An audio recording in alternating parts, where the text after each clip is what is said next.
जय हिंद सभी साथियों को। तो आज बात करने वाला आपके यूपीएसआई भर्ती यूपी पुलिस कांस्टेबल की भर्ती का नोटिफिकेशन कब तक आएगा, क्योंकि काफ़ी समय से भर्ती को लेकर चर्चा चल रही है कि भर्ती का नोटिफिकेशन इस दिन आएगा, इस सप्ताह आएगा। और पेपर कटिंग में भी आपने अक्सर देखा होगा कि हमेशा आपके 10 से 15 दिन में कोई ना कोई कटिंग वायरल हो जाती है। और आज ही जैसे एक कटिंग में आपको बताया गया कि आपका नोटिफिकेशन जो होगा कांस्टेबल से भर्ती है, पहले आपका दरोगा भर्ती का नोटिफिकेशन है जिसको लेकर पूरी तैयारियां हो चुकी है। और उन्होंने बताया कि जुलाई के प्रथम सप्ताह में आ सकती है। तो क्या ये चीज़ें सही हैं, कितना गलत है, सब कुछ इस वीडियो में डिस्कस करने वाला हूं। तो वीडियो के अंत तक बने रहेगा। एक सबसे जरूरी बात है, जो 60,244 अभ्यर्थी जो ट्रेनिंग में लेके परेशान हैं, उनको लेकर भी बात करेंगे। उनका क्या सोल्यूशन है, क्यों मन नहीं लग रहा है, क्या चीज़ें हैं, धीरे धीरे सारी चीज़ें आपको इस वीडियो में समझाने वाला हूँ। देखो, सबसे मेन पॉइंट बात करेंगे दरोगा भर्ती को लेकर, जिसका इंतजार काफ़ी समय से सभी को है। आज की पेपर कटिंग में देखा होगा तो पेपर कटिंग ये अगर आपने जून में देखा होगा, एक मई में आपकी कटिंग आई थी। उन्होंने कहा था कि सेम यही चीज़ मैंने देखा हूँ, उन्होंने कहा था जून के प्रथम सप्ताह में आपका नोटिफिकेशन आएगा।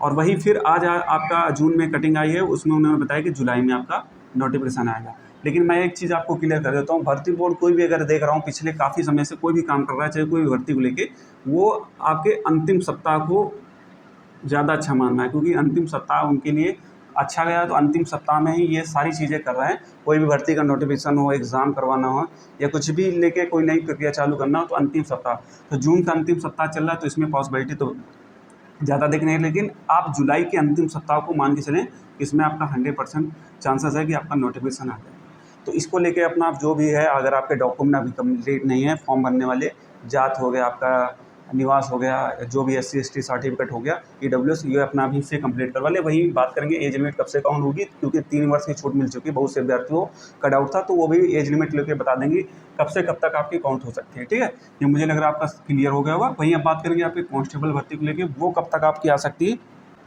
आप में से बहुत से अभ्यर्थी मैथ को लेकर काफ़ी ज़्यादा परेशान रहते हैं, क्योंकि मैथ कहाँ से पढ़े, क्योंकि मैथ एक ऐसा सब्जेक्ट है जो कि आपके सिलेक्शन में काफ़ी ज़्यादा मदद करता है। क्योंकि मैथ में आप अगर सही से सीख लिए तो आप उसमें 90% अपना स्कोर आसानी से कर सकते हैं। और मैथ आपने देखा होगा कि क्वेश्चन जो आपके प्रीवियस ईयर में जो क्वेश्चन आते हैं, उसी से मिलते जुलते आपके क्वेश्चन आते हैं। वहीं देखो, मैथ के लेके आप बहुत सी बुक पढ़े होंगे, मार्केट में बहुत सी किताबें हैं, लेकिन अगर आपको सिलेक्शन लेना है तो ये आपकी किताबें, चाहे आप कांस्टेबल की तैयारी कर रहे हो चाहे दरोगा की, आदित्य रंजन सर की ये किताब आपके सिलेक्शन में बहुत ज़्यादा मदद करने वाली है। इस किताब में विशेषता क्या, मैं आपको बता रहा हूँ। जैसे कि आपके चैप्टर, इसमें जितने भी आपके क्वेश्चन प्रीवियस ईयर में पूछे गए, सबसे पहले सारे प्रीवियस ईयर के क्वेश्चन आपको इसमें मिल जाएंगे। और जिस चैप्टर में जितने टाइप के आपको क्वेश्चन बनते हैं, वो कितने दिन में आपको बुक को कंप्लीट करना है और कैसे पढ़ना है, आपको सब कुछ बताया गया। जैसे कोई भी चैप्टर में आपके 5 से 6 टाइप के क्वेश्चन बनते हैं, तो वो सारे टाइप के क्वेश्चन इसमें आपके दिए गए। देखिए कैसे किस टाइप से आपको क्वेश्चन बने, तो सारे क्वेश्चन आपको इस चैप्टर में दिए गए। और जितने भी आपको होगा, एक ट्रिकी कॉन्सेप्ट से कैसे सोल्यूशन करना है, एक स्मार्ट अप्रोच के जरिए आपको सिखाया गया कि आपको ऐसे सॉल्व करना है,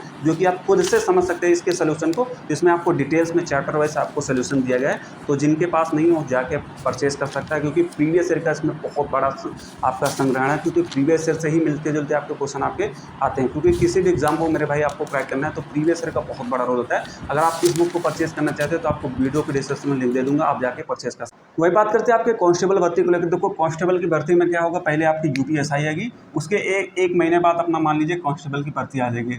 अगर ये जुलाई में आपकी गई, तो अगस्त में आपकी कांस्टेबल भर्ती आपके चांसेस है, अगस्त सितंबर तक आपकी आ जाएगी। वहीं अगस्त में आपके कौन सी होमगार्ड भर्ती की भी चर्चा चल रही है, आपकी होमगार्ड भर्ती आने, क्योंकि कांस्टेबल होमगार्ड की भर्ती का लगभग सिलेबस आपका एक ही होने वाला, बस उसमें थोड़ा सा फिजिकल डाउन होगा। और पेपर देखो सेम सिपाही भर्ती की तरह ही तर्ज में लाया गया।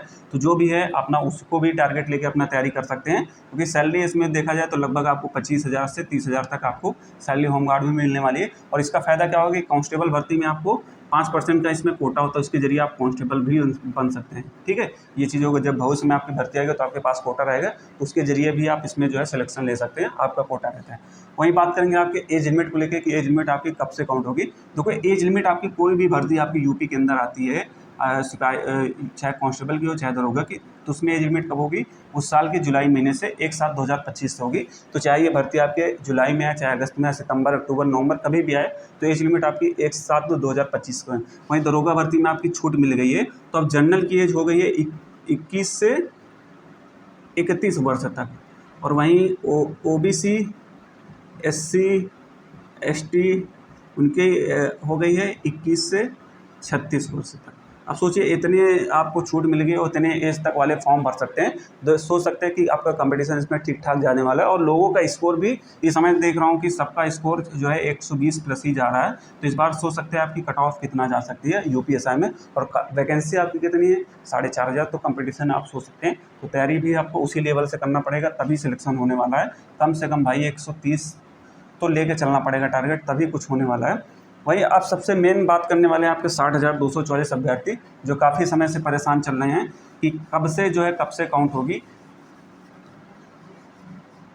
देखो 60,244 वाले अभ्यर्थी जो ट्रेनिंग में क्या हो, उनका जेटीसी में बहुत से अभ्यर्थियों का मन नहीं लग रहा।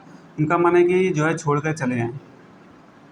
ऐसा लग रहा होगा कि मन में कि कहाँ फंस गए कहाँ। देखो कोई भी भर्ती में आप देखो, चाहे आप अगर आपको लग रहा है ऐसा छोड़ के चले आएँ, तो देखो जो नौकरी पाने के बाद भी कोई खुश नहीं है, और जिसको नौकरी नहीं मिली है वो भी नहीं खुश है।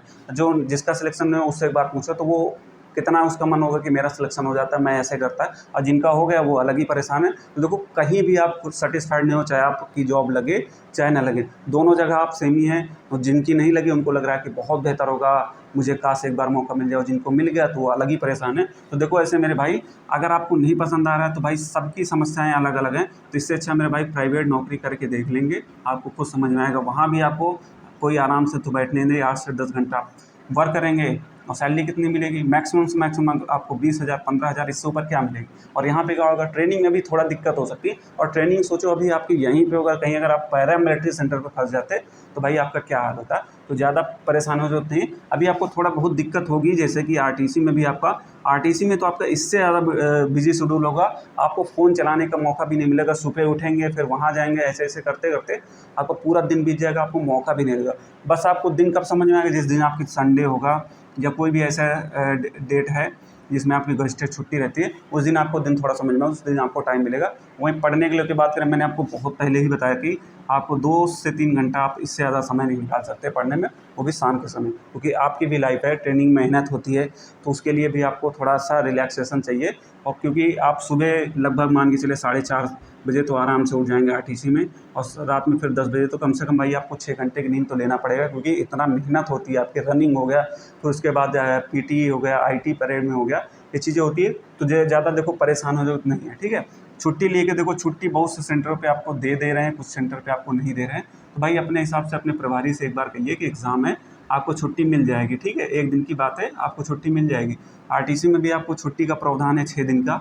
तो जिनका भी जो अभी तक ज्वाइन नहीं किया, तो देखो आपको मैंने बताया था कि लास्ट आपका 30 दिन का समय होता है, 30 दिन के अंदर आप ज्वाइन कर सकते हैं, जो अभी तक नहीं ज्वाइन किया। और जिनका रिज़ाइन केस वाले हैं, तो केस वालों के लिए दिक्कत नहीं भाई, जब अगर आपका फाइल क्लियर हो जाती है यहाँ से, अगर अभी तक नहीं क्लियर हुआ तो आप लेट जाके ज्वाइन कर सकते हैं, ठीक है। और जिनको भाई रिजेक्ट कर दिया कि आपका वेरिफिकेशन आपके ऊपर केस है, तो आपका चयन नहीं होगा, तो अपना हाई कोर्ट से भी जाके उसको अगर अपने FIR को रद्द करवा दे तो आपको ज्वाइनिंग मिल सकती है। ये चीज़ें हैं, ठीक है। मुझे लग रहा है आपको सारी चीज़ें आपको समझ में आएंगी। बाकी अगर आपके कुछ भी डाउट हैं तो मुझे पर्सनल मैसेज कर लीजिएगा, मैं आपके सवालों का जवाब वहीं पर दूँगा। कोई देखो फ्री नोट्स को लेकर बात करें तो टेलीग्राम जो नहीं ज्वाइन किया, तो टेलीग्राम पे आपको इतने सारे आपको नोट्स हैं कि आप पढ़ते पढ़ते थक जाएंगे, लेकिन नोट्स नहीं खत्म होने वाले हैं। तो वहाँ पे आपको हर तरीके के नोट्स मिल जाएंगे, बुक का पीडीएफ मिल जाएगा, प्रैक्टिस सेट मिल जाएगा, प्रीवियस ईयर का क्वेश्चन मिल जाएंगे, सब कुछ आपको टेलीग्राम पर मिलने वाला है। लिंक आपको वीडियो डिस्क्रिप्शन कमेंट बॉक्स में दे दूँगा, आप जाके वहाँ से ज्वाइन कर लीजिएगा। वहीं आप बात करेंगे कांस्टेबल भर्ती में एज को छूट के लेके, इसको लेकर देखो काफ़ी अभ्यर्थी एक्टिव हैं, उन्होंने ज्ञापन भी दे दिया।